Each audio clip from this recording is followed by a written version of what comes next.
Hello বন্ধুরা, বাসন্তীর হেসেলে সবাইকে স্বাগতম। তো আজকে আমি দুখানা রেসিপি নিয়ে চলে এসেছি। তো প্রথমে আমি কুমড়ি শাকের ভাজাটা আমি করে দেখাবো।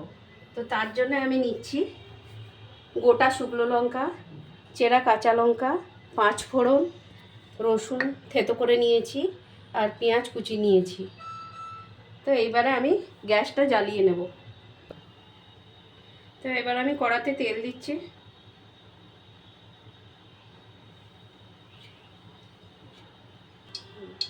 তেলটা গরম হোক, তারপরে আমি একে একে সব দেব।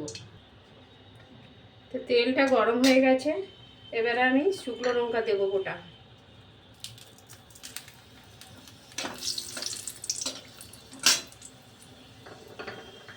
পাঁচ ফোড়ন দিয়ে দিচ্ছি।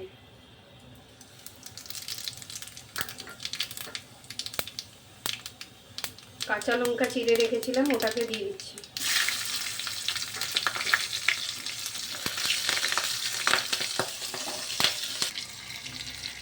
রসুন থেতো করাটা দিয়ে দিচ্ছি।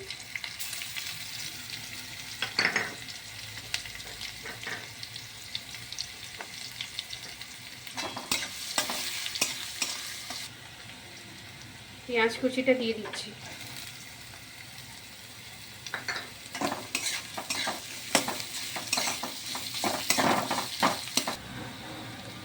এবার আমার পেঁয়াজটা ভাজা হয়ে গেছে লাল লাল করে।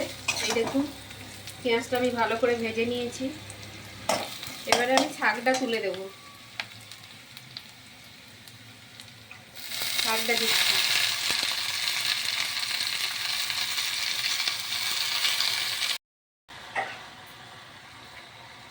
স্বাদ মতন নুন দিচ্ছি।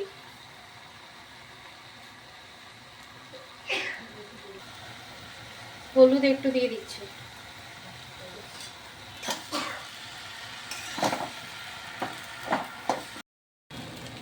একটুখানি আমি মধ্যিখানে তেল দিয়ে দিচ্ছি।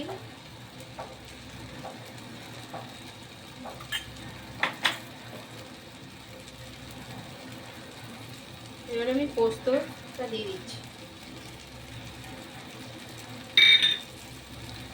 এবার দিয়ে আমি নেড়ে নেব।